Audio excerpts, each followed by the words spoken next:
Monday that I didn't want, a Monday that the rest of Duval definitely didn't want. You beat the Colts 24-0 right here in Duval. You go up to Indianapolis, you score.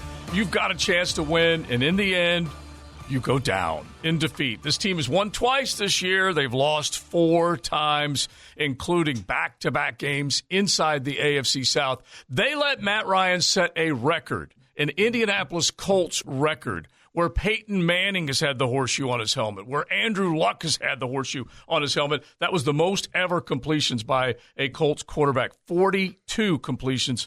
72% completion rate. We got so much to get into today. Welcome into XL Primetime. We'll invite you to just have a little meltdown, a Modelo moment if you want, by calling our pop-off line at 207-7071 and just fire off. Big Sirs, I'm looking at you, man. I need hope. This is a football team that gave this city so much hope 3 weeks into the NFL season, and now it is gone. Well, I mean, listen, it's same.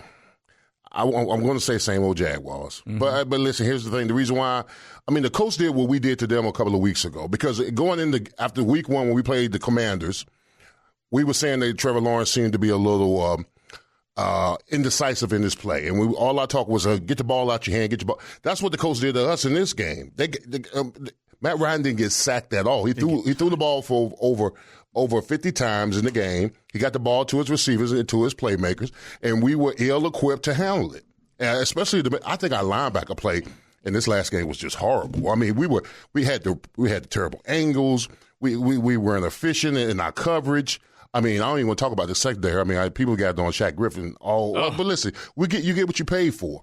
He wasn't a press cover corner when he was at Seattle. He was a zone cover corner. But we had to overpay him to bring him to Jacksonville and thinking that if we overpay him, somehow, magically, without Juan, he's going to be a press cover corner, which he's not. He's not a man-to-man press cover corner. In every situation that he's been in the first week, he got burnt when he was against the Commanders. Mm-hmm. This week again, he gets burnt on press coverage. He's not a press, he's a zone cover corner, but still no excuse to get burnt like that. First time's an accident, second time's a pattern. All right, so your quarterback completes 90% of his passes. 90%. Yeah. You rush for 243 yards. All right? You have a double-digit lead. You lose. Second time this year they've lost a double-digit lead. I look at this thing, and and I said yesterday, and I said that the personal foul against Trayvon Walker was the beginning of the end. And you can complain about the call. It's a correct call. And my whole thing is this. They had the lead. Mm-hmm. They got off the field for the first time in I don't know how long. Okay? They had momentum. Get the ball. You go down and score. You're late in the second half there. You win that game. That's it. You close it out. You win that game. You make them predictable on offense. You win the game. Okay? The personal foul call was huge. And I know people are going to say, oh, there's only one play and so many. No, that thing was... You've got to have a point in the game. You got to have a point in the game where you take a stand. They took a stand in that 3rd and 15. They got off the field. They did. And if you're Trayvon Walker, you just did it a week earlier. You just did it a week. And a week ago it was egregious. Go ahead. I know it was. Yeah. I know it was. But my point is, you just did it a week earlier, and you saw Josh Allen pull up. You saw what he did. They all know. Everybody in the league now knows the quarterbacks are protected. Mm-hmm. Don't mess with them. He just did it a week earlier to cost his team the game. And he did it again. He did. And that's the big issue I have. Yeah, I mean, the first one was egregious. The second one had a lot to do with the fact that they were playing no huddle and tempo ball. And when you play no huddle and tempo ball, that means the front four are not getting to the quarterback. So he's finally getting to a situation where he thinks he has the quarterback, and he slaps him in the face. Still, you can't do that. He just did it a week earlier. I know you can't do that. He just cost his team a game a week earlier. Like I said, first time's an accident, second time's a pattern. Yeah. Quite frankly, I'm just happy that you guys are identifying this as a potential swinging point in the game, because I saw way too many folks online bashing Doug Peterson, which I will say this. You can't run option in the NFL. The option on 4th down was weird. Not in the NFL. What was equally disastrous was lining up in the shotgun on 3rd and 1 the play before. And while I think that those two plays could have also swung this game in the Jaguars' favor, if they go down and they score a touchdown there, that changes the complexity of this game as well. At the same time, even if they get a field goal on that first drive, that Trevor shouldn't have taken that sack, and I'm sure we'll get into that, but honestly, that was one of his 3 mistakes on the day, so whatever. Even if they kick a field goal there, even if they kick a field goal and they get the 4th down and they go kick a field goal, that's still 6 points. You still lose by 1. Because you do not let a team that is averaging 14 points a game, that hasn't scored more than 21 throughout the course of the first 5 weeks of the season, you let them score 5 touchdowns. Correct me if I'm wrong. Was 4 or was it 5? It was four touchdowns. 4 touchdowns, 34 points. 4 touchdowns, 34 points. And that is where they lost the game. Yeah, all right. A week ago, the Jaguars defensively played winning football, good enough to win, by only giving up 13 points. We all know that there was an L because they let the Texans drive late and score. That obviously was the difference. It was a lousy offensive performance. Now you flip the card, and offensively they come out, this team does. They get the ball to the running backs. They spread it out weapon-wise. Trevor, two rushing touchdowns in this football game. He decided to be real assertive and moving the chains earlier. Now you've got a football team that gave up 34 flipping points to a team that could not score up until this point. Matt Ryan walked off the field like he was 10 years younger. Like he was 10 years. This defense took a decade of wear and tear off of his body. Didn't hit him like Leon said. And we went into this game going, you know what? You better pressure him because of all the changes that had taken place on this offensive line. What'd they have? This is their 3rd or 4th different lineup card that they've had. Moving right tackle to left guard. They were moving them all over the place, and you can't do that. He had such a clean pocket, and to Leon's point, they made sure they got the ball out fast, and they took those guys out. Yeah, but at what point do you stop? Like, to your point, are they getting the ball out fast, okay, and they're running hurry up so that they can't rotate defensive linemen? I get all that. But at what point, when you're Mike Caldwell, do you say, let's start playing man, let's start playing bump?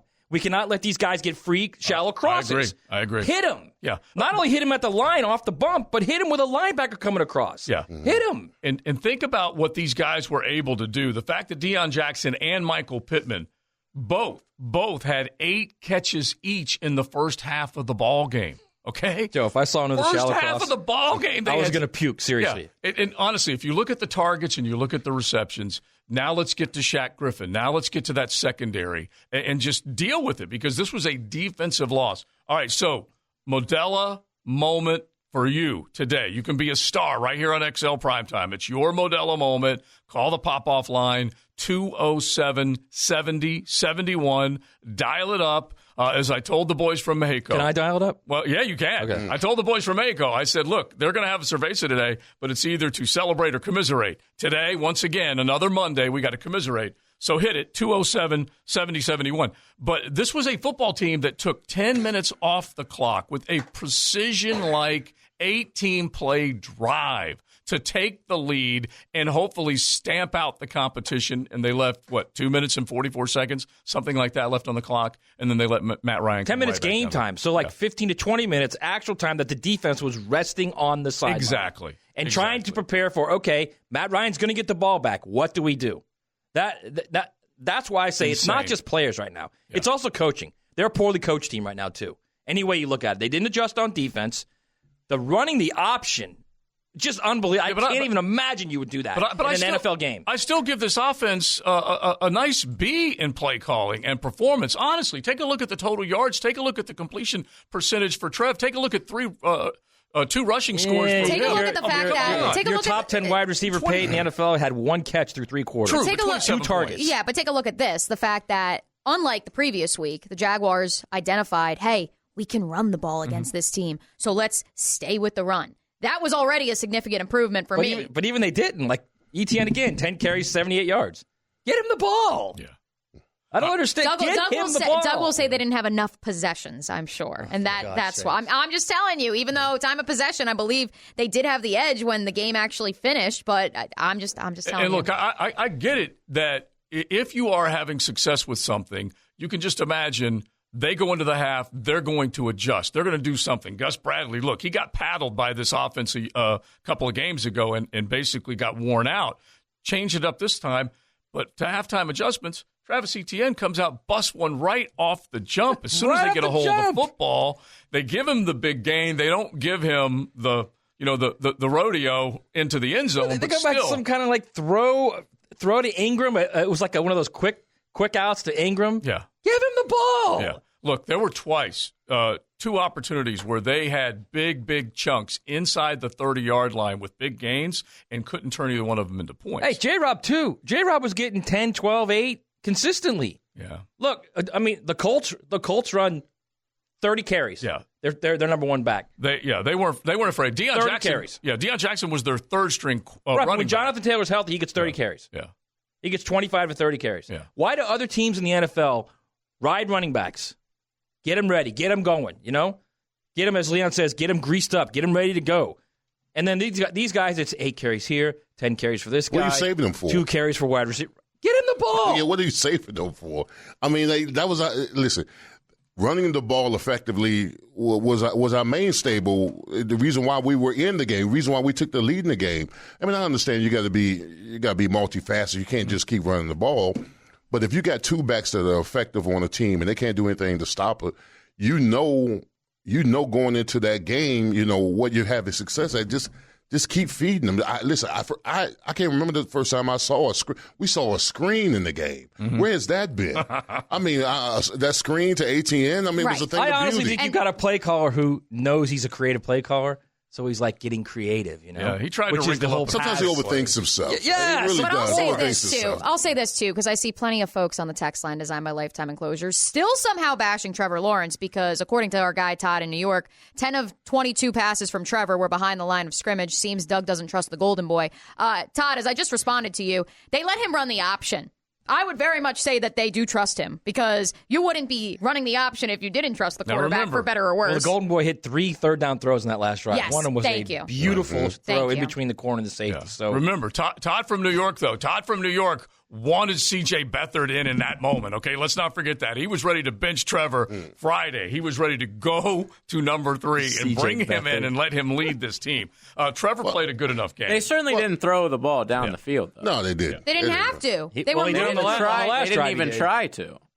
On the last drive, he did. If it ain't broke, don't fix it. If they were moving the ball consistently, then why would you? Yeah. It was honestly, it was the defense that let him down this time because, look, Michael Pittman had 16 targets, caught 13 footballs. It'd be one thing, 13 of 16 receptions on targets for Michael Pittman, averaging almost 11 yards per catch. Okay, that is your defense. How many were shallow crossers? In a Seriously. nutshell. Yeah, how many were crossers? Oh, my God. But, Matt, they're averaging 10 yards a catch. Deion Jackson, to Leon's point, which I'm really glad Leon brought this up off the top of the show, the linebacker play being atrocious is something we need to talk about more because Deion Jackson, your third-string running back, not only had, 12 carries, 42 yards, so good job to the Jags. They wanted to stop the run. They did that effectively. But for Deion Jackson to have 10 catches on 79 yards on 10 catches, primarily those crossing routes and those screenplays, that's where this game was lost. And you know what you saw, and this is when they start to wear you out, Leon. They frustrate you because Frank Reich, you give him credit for calling a good game and for constantly kind of putting the defense kind of either leaning left or leaning right, and then he'd zigzag them a little bit. But you saw the back of the 23 jersey, the back of the 33 jersey, the back of the 44 jersey, all running and trying to catch up. I mean, it was like our linebackers had no idea what they were doing. All they were doing is they were throwing the ball to the running backs in the flat. And then either one or two things that would happen with our linebackers. We either overran it or were underran on the run of the route. Mm-hmm. And then when he caught the ball, we didn't have the proper angles. We weren't in position to make tackles, and we found ourselves on the back end of a lot of those plays, those little simple routes that the running backs were running. I mean, this guy was gobbling up yards, crucial yards, when we needed to stop him. And our linebackers they played atrocious in this game, absolutely atrocious. And then even with what you're talking about, the shallow crosses, they got to be implemented in that somehow as well. I mean, either when they run in front of you or running in front of the back end of the linebackers. They weren't there to deflect.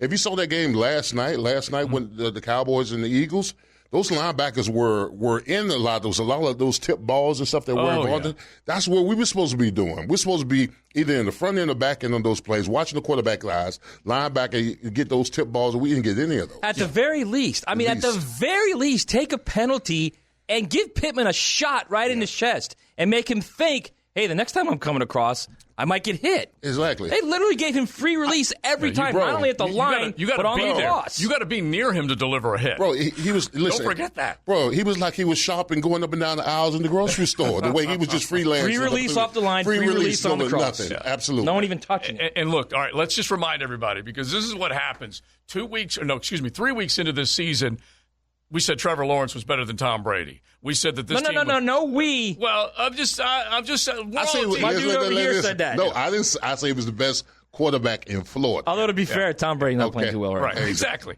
And Leon was willing to get tatted up if they made it to the playoffs. Remember that? No tats now. You ain't got to worry about that, bro. No Todd Lake Tattoo was standing by to put a tat on Leon's big bicep.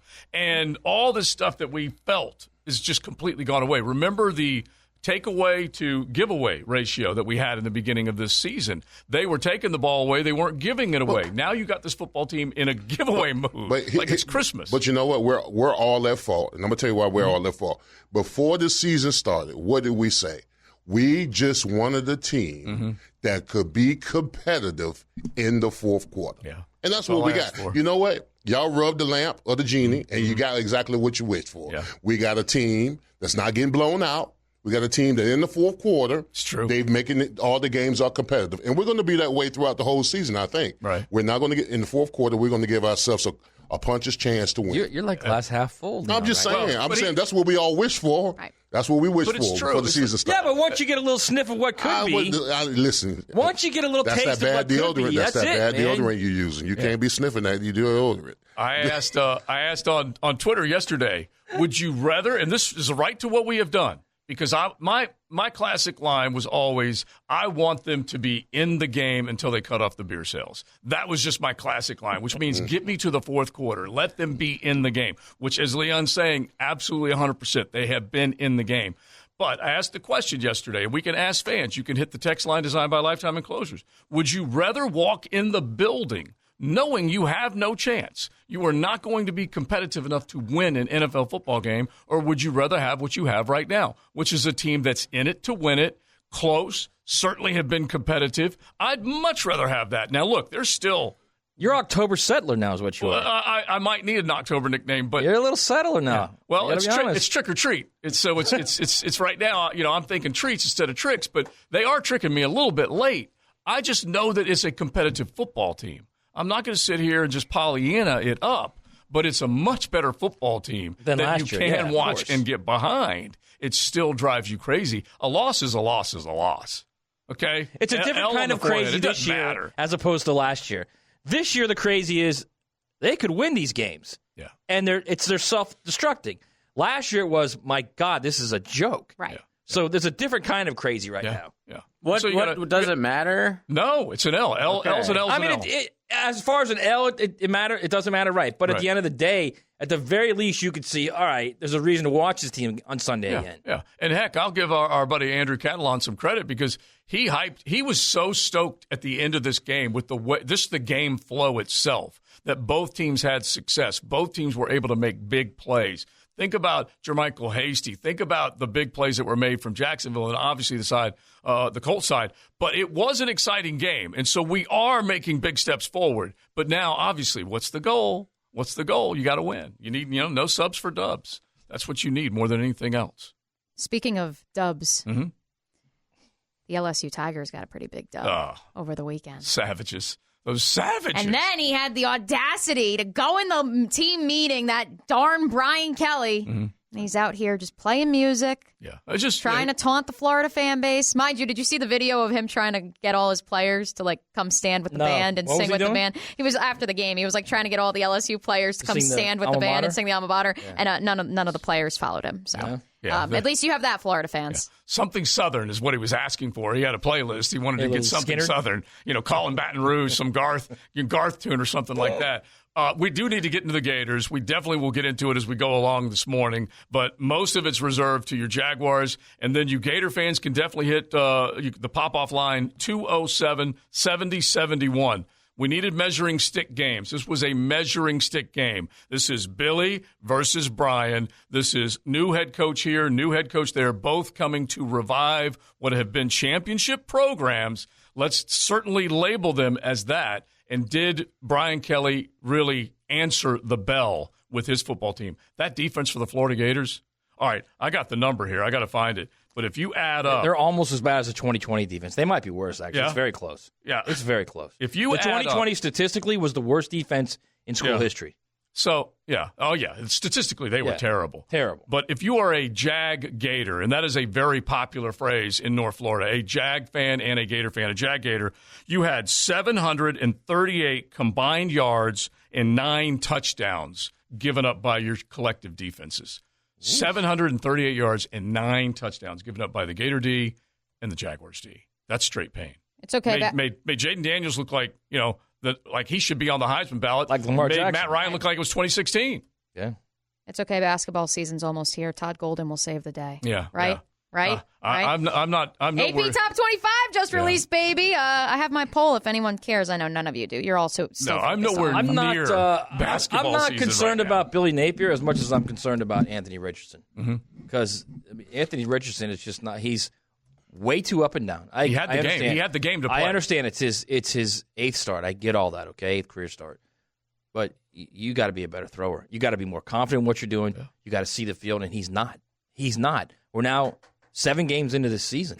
And if they had – I'm telling you right now, if they had any kind of competent quarterback behind him, he'd already be playing at this point. Because he's not doing you anything in the passing game. He's giving you nothing. Yeah.